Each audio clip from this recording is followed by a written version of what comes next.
for you guys to understand, right, what's going on with this conflict, how the hell we got here, etc., you need to kind of get in the mind of Vladimir Putin.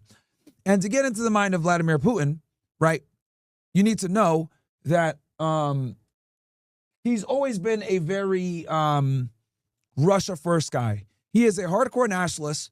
And not only is he a nationalist, he remembers what the USSR was prior to the fall in 1991, right? So for him, he looks at Ukraine as like, these are our little brothers. These guys used to be a part of the Union in the early 90s, right? And he looks at Ukraine as a pawn being utilized by his enemies, aka NATO. And how they do it is they dangle this little carrot, which is called, oh, you want to be a part of the European Union?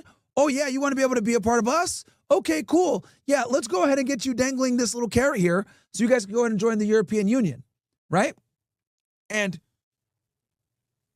when they talk about this, you know, joining the European Union and NATO and all this other bullshit, what that basically means is this is going to be a threat, right, to your boy Putin, okay? Because NATO was basically created to combat Soviet influence.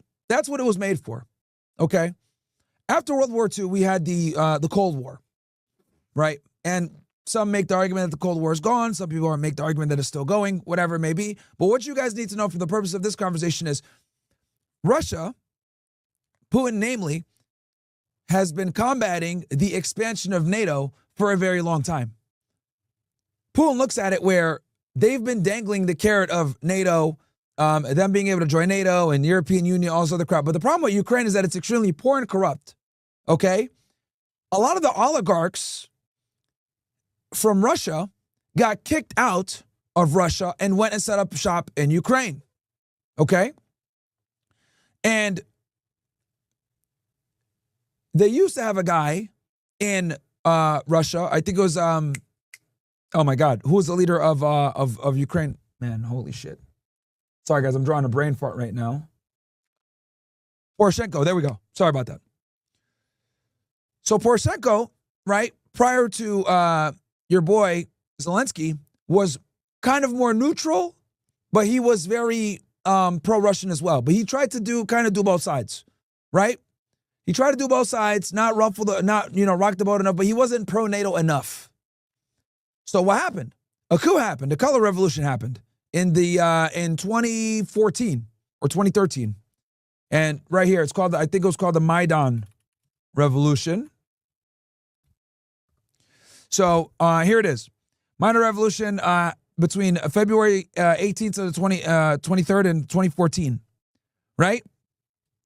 So this went down and it led to the, Yanukovych. I'm sorry, Viktor Yanukovych. I'm thinking of Poroshenko before. Sorry, guys, I'm fucking very tired here. I had a long day. But basically what happened was deadly clashes occurred between protesters and government forces in the capital of Kiev and culminated in the ousting of President Viktor Yanukovych, the return to the 2004 Constitution of Ukraine, and the outbreak of the 2014 Russo-Ukrainian War, which is going on right now, by the way. Right? People say that this war started in 2022. It actually started back in 2014. Okay? With the Maidan Revolution, or some people call it the Revolution of Dignity, whatever it may be. But this was a coup, by the way. This was Western interference. Okay? This was Western interference, this coup. All right? And this led to Crimea being taken over by the Russians. And this kind of was the beginning of the escalations, right? Because Russia was heavily sanctioned after this, by the way. Okay? Because they took over Crimea after this.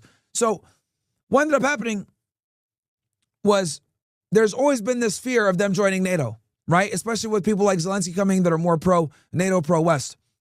So Putin, knowing this, said, yo, there's no way we're going to let these fucking guys set up shop in Ukraine. Because if you guys look on a map, right?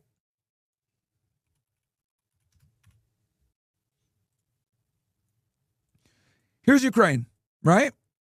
Here's Russia. Right on the border, okay? So this is a big national security threat for NATO to be set up right here in Ukraine. Big national security threat. This is the equivalent to like the Chinese setting up here in Mexico City or Monterrey. Bro, if the Chinese set up in Monterrey, this would be a big fucking problem for us. We would never let that fly, right?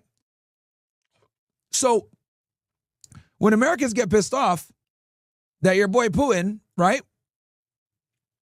When people get pissed off that your boy Putin is, just protecting their national security, it is what it is. And there's been talks about Russia joining NATO for a while, but they're never going to let that happen. And the reason why they're never going to let that happen is because for them to let that shit happen, that would undermine the whole reason that NATO was created. NATO was created to basically fucking combat Russia. So I don't think they would want that for obvious reasons.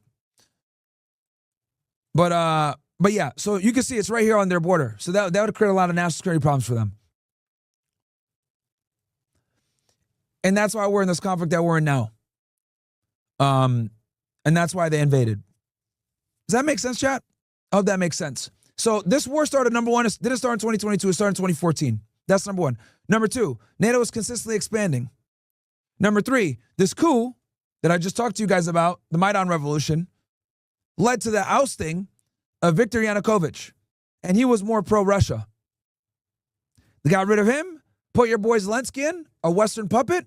It was inevitable that they would eventually expand NATO onto Russia's borders. He had to invade. That's simple, bro. That's simple. So let me know if you guys, if that makes sense for you guys. Give me ones in the chat if that makes sense for you ninjas. And that's where we are.